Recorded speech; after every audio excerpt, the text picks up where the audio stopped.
আমার সবচেয়ে খারাপ লাগে যে কেউ যদি আমাকে বলে যে আমার ঘর থেকে তুমি বেরো, তখন অনেক খারাপ লাগে। সে হোক না শ্বশুর শাশুড়ি, আর হোক না জন্মদাতা মা কি বাবা কি ভাই।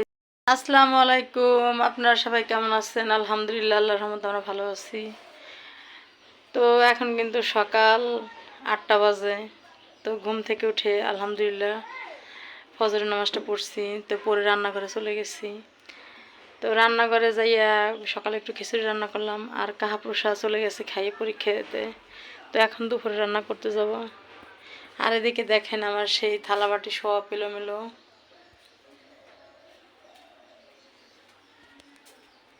তো দেখেন সব এলোমেলো, এখন সব আস্তে আস্তে করে গুছাবো। আর রুষা কাহাপ তো চলেই গেছে স্কুলে। তারপরে আজকে কিন্তু খুব রোদ, মানে এত পরিমাণ মানে রোদ উঠছে, তা কি বলবো। দেখেন কি রোদ।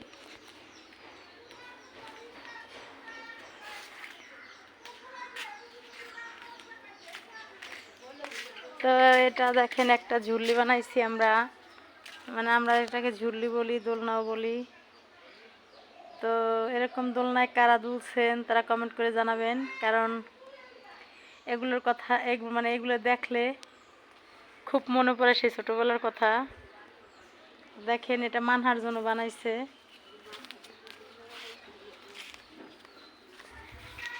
আর এদিকে গাছের আম, কিছু আম ছিঁড়ছিলাম, তো ছিঁড়ে একটু আচার বানাইছি। তো দেখেন গাছগুলো কত ছোট, ওই আমগুলো কিন্তু ছেঁড়া যায় যখন তখন। দেখেন আরও আছে। আর এই জায়গা কতগুলো কাপড় চোপড় ধুয়ে নাড়িয়ে দিয়েছি। দেখছেন সকাল সকাল অনেক কাজ করছি। তো আসলে করার কিছু নাই, আমরা বাঙালি মেয়ে, সংসার করতে হলে তো সুন্দরভাবে সাজাই গোছাই করতে হবে। আর এদিকে দেখেন আমের সাইজ দেখছেন, দেখছেন আমের সাইজ। যেহেতু জ্যৈষ্ঠ মাস আসতেছে, তো জ্যৈষ্ঠ মাসে আম কাঁঠাল পাকে, জামাইজন খেতে আসে। তো কি এই দেখেন কাঁঠাল, দেখছেন কত কাঁঠাল। এই গরমে কিন্তু আম কাঁঠাল পাকে, সাথে পেয়ারা গাছ আছে। মানে এই বাড়িতে মোট কথা সব কিছুরই গাছ লাগানো আছে। তো আম যে আম হয়েছে দেখেন, প্রচুর পরিমাণ আম। তো আজকে আমি যে বাড়িতে থাকি সে বাড়ির পুরোটাই আজকে দেখাবো আপনাদের। নিজের তো আর বাড়ি নাই, সারা জীবন এই যে বলে না পরের বাড়ি কি কি জানি আছে, আসলে যে কথায় আছে না যে পরের জায়গা পরের জমি, ঘর বানাইয়া আমি রই, আমি তো সে ঘরের মালিক নই। তাই কিন্তু আমি ঘরের মালিক না, আমি কিন্তু ভাড়া বাসায় থাকি। তো আমি যে বাড়িতে থাকি মোটামুটি খারাপ না, ভালোই। মানে আমি গরিবের মতে গরিব জায়গায় আসছি, করার কিছু নাই। মানে আমার যেরকম তৌফিক আছে সেরকম তোমার খরচ করতে হবে, আমার যেরকম আয় সেরকম আমার ব্যয় করতে হবে। তো সেরকম বুঝে আমি বাড়িতে আইছি। তো বাড়ির যে বাড়ি আলাপা অনেক ভালো। দেখেন এই যে সে আমার বাড়ি। তো এই জায়গা কবুতর পালতো আগে, তো এখন পালার হয় না। মানে যে কবুতরগুলো পালতো সে ইটালি চলে গেছে। তো এটা তো সবাই জানে যে আমাদের মাদারীপুর মানে ইটালি, আমাদের পুরো মাদারীপুরটাই সবাই ইটালি বলে। সারা পৃথিবীর মানুষ জানে যে আমাদের মাদারীপুর মানে ইটালি এইটাই। তারপরে কত কাজ করলাম দেখেন, এখন এই কী রোদ দেবো দেখেন।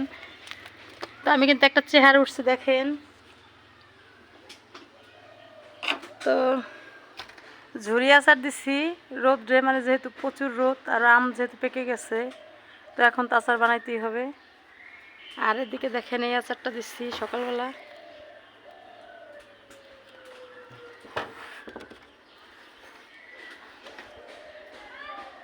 তো মোটামুটি সকাল থেকে এই দুপুর পর্যন্ত অনেক কাজ করলাম, আর আমার বাড়িটাও ঘুরেই দেখাইলাম।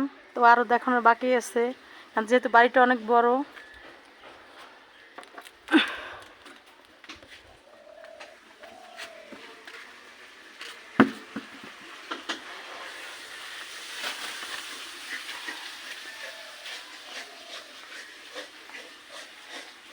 তো এই যে বাড়িটার পিছন দিক, এই যে আমাদের কল, গোসলখানা, বাথরুম। তো এরপরে দেখাবো রান্নাঘর।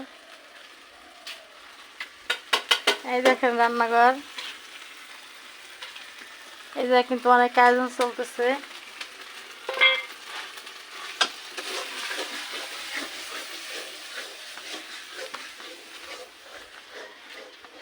তো মোটামুটি আলহামদুলিল্লাহ যে জায়গায় আছে আমি খুব ভালো আছি। তো আপনারা আমাদের জন্য দোয়া করবেন, আমার ছেলে মেয়ের জন্য। আর আসলে কি সব কথার বড় কথা হচ্ছে যে পৃথিবীতে সবাই সুখ নিয়ে আসে না। আর সংসার জীবন মানে কষ্ট সুখ নিয়েই। আর বাস্তবতা তো সেটা তো বলাই লাগবে না, সেটা সবাই জানেন যে বাস্তবতা খুব কঠিন। তো এরকমভাবেই বেঁচে আছি।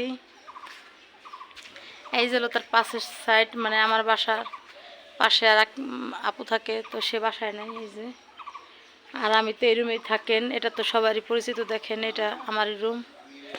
ওই জায়গাও রান্না করি, আবার এইদিকে এই সাইডেও রান্না করি। তো মোটামুটি আমাদের যে বাড়িওয়ালা আপা উনি অনেক মানে শৌখিন, মানে গাছপালা লাগাইতে খুব পছন্দ করে, তো লাগায়। তো তার দেখা দেখে আমি একটু লাগাই তার সাথে। এই দেখেন কি গাছ, এটা কিন্তু গ্রামের মানুষই খুব ভালো চিনবে। দেখেন ঘাটকুল, এটা কিন্তু প্রচুর হয়েছে। দেখেন এগুলা কিন্তু ভর্তা করলে অনেক মজা লাগে।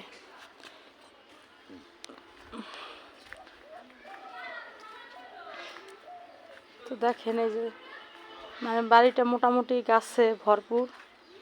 দেখেন কত সুন্দর গাছ হয়েছে, তরকারির গাছ।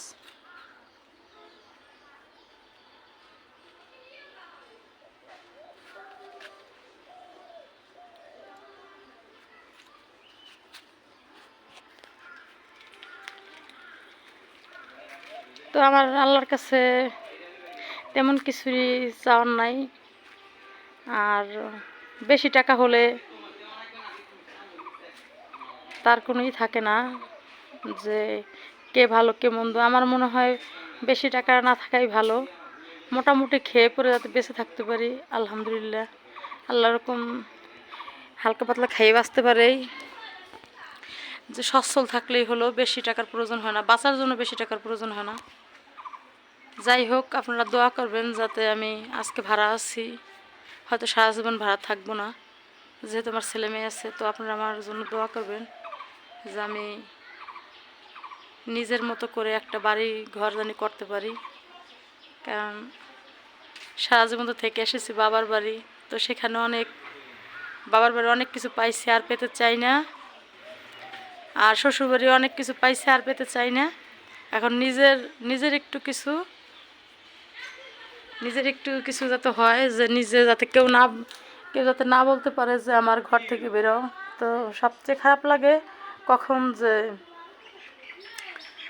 আমার ঘর থেকে বেরো, এটাই আমার সবচেয়ে খারাপ লাগে। যে কেউ যদি আমাকে বলে যে আমার ঘর থেকে তুমি বেরো, তখন অনেক খারাপ লাগে। সে হোক না শ্বশুর শাশুড়ি, আর হোক না জন্মদাতা মা কি বাবা কি ভাই, যাই হোক।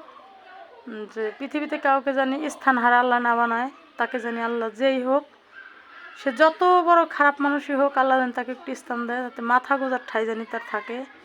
তো এটাই। আর এখন আমি ভাড়ায় থাকি, কেউ আমাকে বলতেও পারবে না যে আমার ঘর থেকে বেরো। তো আপনারা সবাই ভালো থাকবেন, আমাদের জন্য দোয়া করবেন। অনেক কিছু তো বললাম, যদি ভুল ত্রুটি হয় ক্ষমা দৃষ্টিতে দেখবেন। ভালো থাকবেন সবাই, আল্লাহ হাফেজ।